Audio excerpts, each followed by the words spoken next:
tenemos más entrevistas porque la Asamblea Nacional de Diputados es el centro de la noticia en las últimas semanas por diferentes temas, pero quisiera empezar, bueno, presentando a nuestro siguiente invitado, el diputado Gabriel Silva. Diputado Silva, gracias por estar aquí en Radio Panamá. Creo que es la primera vez que nos acompaña aquí en el Noticiero Matutino. Gracias, Alexandra. Buenos días a todos los que sintonizan.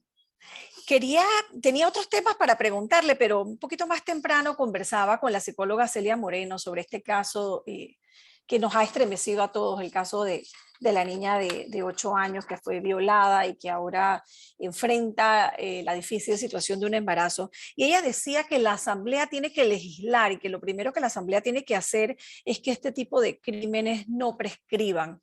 ¿Está en el interés de la Asamblea, usted cree, abordar este tema y otros importantes como la educación sexual?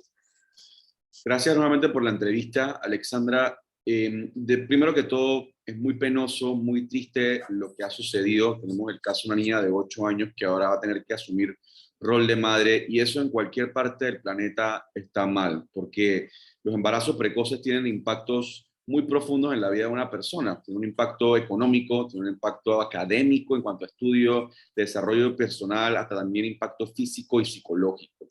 Y esto es una realidad que vemos en Panamá constante. En Panamá, 29 menores de edad quedan embarazadas en promedio por día. O sea, 29 niñas de 18 años o menos quedan embarazadas cada día, truncando sus oportunidades, su educación, su desarrollo, como bien mencioné. Ahora, en cuanto a interés de la Asamblea, mira, yo te puedo confirmar mi interés y el interés de varios miembros de mi bancada. En el tema de la no prescripción de los delitos de abuso sexual, yo presenté hace más de 2 años y medio mi primer proyecto de ley en la Asamblea Nacional, o sea, en el 2019, fue la no prescripción de los delitos de abuso sexual a menores. Es decir, que se pueda siempre investigar ese tipo de delitos, no importa cuánto tiempo pase, se tenga que hacer justicia y decirle no a la impunidad. Han pasado más de 2 años y medio desde que empezamos con la lucha con ese proyecto de ley, y sin embargo vemos que aún no ha sido aprobado por la Asamblea Nacional. ¿Pero qué fue lo que sucedió? La Asamblea lo aprobó, el presidente lo vetó, y sin embargo la Asamblea no ha podido corregirlo hasta ahora. En cuanto a educación sexual, fue este diputado que ¿Por qué lo vetó? No recuerdo la verdad, refrésquenos la dos memoria. razones. Hay unas que son, una parte que es válida, y es que cuando se estaba discutiendo el proyecto en segundo debate, varios diputados comenzaron a meterle de diferentes cáscaras al proyecto, diferentes goles, cosas que los beneficiaban a ellos o allegados, y terminó siendo un gran gol lastimosamente. Y entonces eso es lo que penosamente pasa muchas veces en la Asamblea Nacional. Hay un buen proyecto con una buena intención, pero algunos vivos comienzan a meterle cosas para beneficiarse ellos o beneficiar a sus allegados. Yo creo que esa parte del veto estuvo bien, porque el presidente evitó que ciertos abusos y beneficios de diputados se convirtieran en una realidad. Pero también había otra parte que vetó que no me parece correcta en cuanto a términos. Decía, no, no puedes decir menor de edad, tienes que decir menor de 18 años, porque no hay ninguna ley que defina qué es menor de edad. O sea, una cosa totalmente ridícula que se puede corregir si ese es el caso, ¿no? Es un tema de forma, pero sin embargo, como mencioné, se vetó y no ha avanzado en la Asamblea Nacional. En cuanto al tema de educación sexual, yo presenté proyecto de educación sexual, lo firmaron algunos diputados, está todavía pendiente de primer debate. Es una iniciativa necesaria, porque este tipo de problemas que estamos viendo, Alexandra, se solucionan de dos formas. La prevención, que se hace por medio de educación, concientización, enseñarle al joven respetar su cuerpo, qué es una violación, cómo denunciarlo, cómo se evita un embarazo precoz, cuáles son sus consecuencias, cuáles son las infecciones de transmisión sexual, cómo te afectan y cómo prevenir. Eso es la prevención, que se hace siempre con educación. Pero la otra parte es la sanción, evitar la impunidad, la justicia, subir las penas, la no prescripción de los delitos de abuso sexual, que la justicia sea rápida, sea efectiva. Entonces, hemos presentado proyectos en ambas vías, prevención y también endurecer penas, y también que no prescripción de los delitos. Y sin embargo, hemos visto la falta de voluntad en gran parte por algunos miembros de la Asamblea Nacional y también del órgano ejecutivo. Sí, creo que eso es evidente, diputado Silva. Yo quería aprovechar que usted está aquí para que nos actualice qué ocurrió ayer en la Asamblea. Estaban en discusión en el Pleno y en menos de una hora cerraron el debate y se reinicia hoy. Y está pendiente lo de la UNACHI, que algunos piensan que hoy lo van a aprobar y ya se van de asueto de No, carnavales y pensando que a la gente se le va a olvidar, ¿no? ¿Qué maneja usted de lo que pueda ocurrir hoy en la Asamblea? claro, Alexandra. Mira, el tema de la UNACHI ha sido un tema sensible. Por supuesto que yo estoy en contra de la reelección de la rectora de la UNACHI. Estoy en contra de hacer una ley a la medida para ella o para cualquier persona. Y por eso voté en contra en primer debate, voté en contra en segundo debate y cuando llegue el tercer debate voy a votar en contra. Porque reformas educativas se necesitan en Panamá. Nuestra educación universitaria, nuestra educación pública, secundaria, de primaria, no es la mejor del área, no es la mejor de América Latina. Inclusive en varios rankings está usualmente de último. Pero para mejorar la educación lo que tenemos que hacer no es alargar periodos de rectores o directores, es invertir en laboratorios, bibliotecas, docentes, hacer más investigación, más publicaciones. Entonces este proyecto de ley que se ha presentado y se ha querido plasmar como que va a revolucionar o mejorar la calidad de educación de la UNACHI es totalmente falso. Es un proyecto de ley a la medida para una rectora y su grupo de allegados. ¿Qué sucedió el día de ayer? El día de ayer se tenía que dar el tercer debate de este proyecto de ley, sin embargo, no se dio.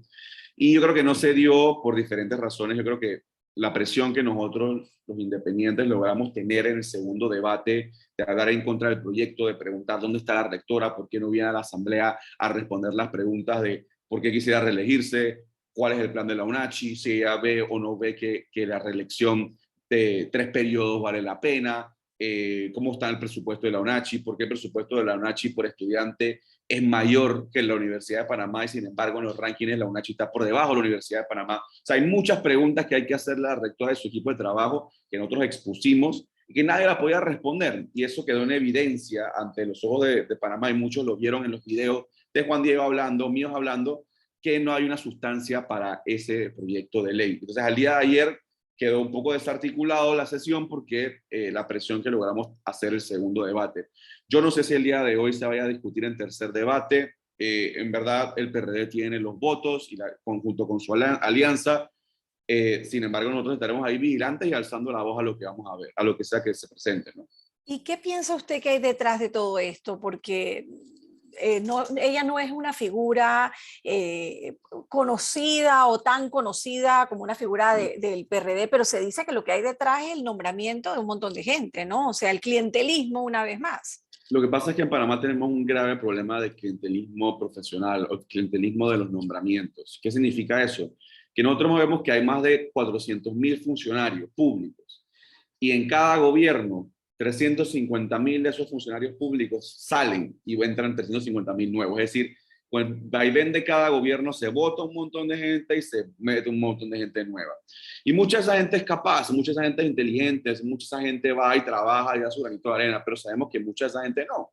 Mucha de esa gente son botellas, gente que no va a trabajar, gente que están ahí porque son amigos del presidente, amigos de un diputado, amigos de un representante, de un ministro, etcétera. Y eso lo estamos viendo a todo nivel, ministro de Educación, ministro de Salud, lo vemos en la Asamblea, lo vemos en Presidencia. Pero lo penoso es cuando eso, en todo lugar eso está mal, porque muchas veces se nombra gente que no tiene los conocimientos o no va a trabajar o es una botella.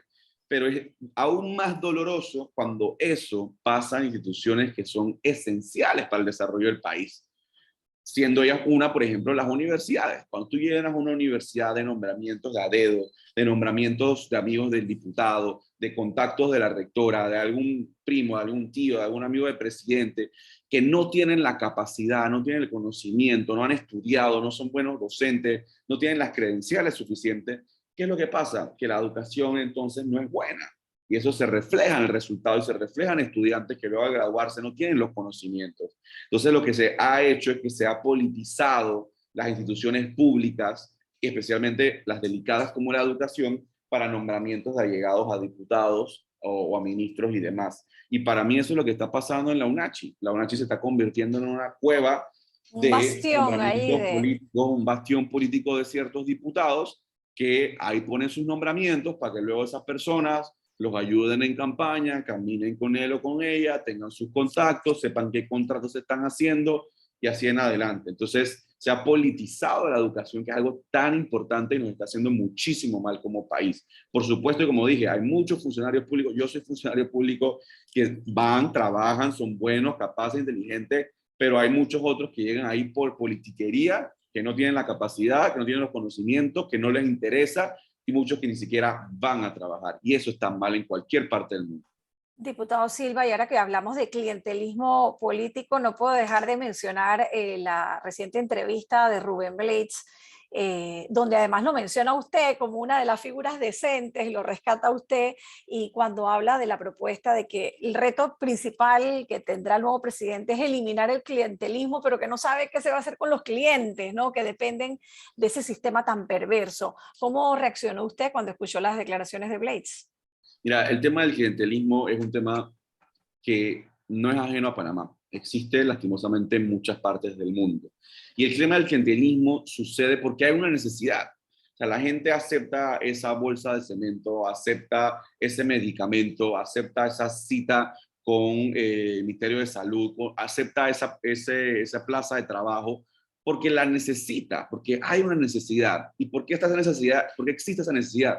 Porque no se han creado las leyes, las políticas públicas necesarias. El mundo ideal sería en donde una persona no tenga que depender ni de la bolsa de comida de un diputado, ni los lentes que te regala el representante, ni que tenga que depender del trabajo que te vaya a poder ofrecer algún político, sino que exista todo eso, que existan esas políticas públicas que te dan a ti el acceso a comprarte ese jamón cuando tú quieras, a comprarte ese bloque de cemento cuando tú quieras. Pero lo que hemos visto es que a causa de la necesidad de la gente, porque somos uno de los países más desiguales del mundo, más de 20% de pobreza, vienen políticos, se aprovechan de esa necesidad y la piden a cambio de votos o respaldo político. Entonces, ¿qué tenemos que hacer? Hay varias cosas. Una es crear esas mejores políticas públicas, esas políticas de empleo, de educación, de salud, para que la gente no tenga que depender del político y que ese clientelismo lo vamos reduciendo. Lo otro que tenemos que hacer, eso suena importante, el problema es que los actores políticos, los diputados, representantes, presidentes, no quieren en muchas ocasiones hacer esas políticas públicas, porque saben que si corrigen el problema de educación, si corrigen el problema de salud, entonces la ciudadanía no va a depender de Pierden ellos. su piso. Muchos de ellos quieren que dependan de ellos. Entonces no les conviene. Entonces tenemos un gran problema, porque sabemos lo que hay que hacer, necesitamos mejores leyes, mejores políticas públicas, mejor educación, pero quienes la tienen que cambiar no lo hacen. ¿Por qué? Porque les conviene. ¿Cuál es la solución? La solución no es cerrar la asamblea. La solución es llenar la asamblea de gente buena, de gente que vaya a hacer esa ley de educación, esa ley de salud, que nos ayuda a la ley de generación de empleo.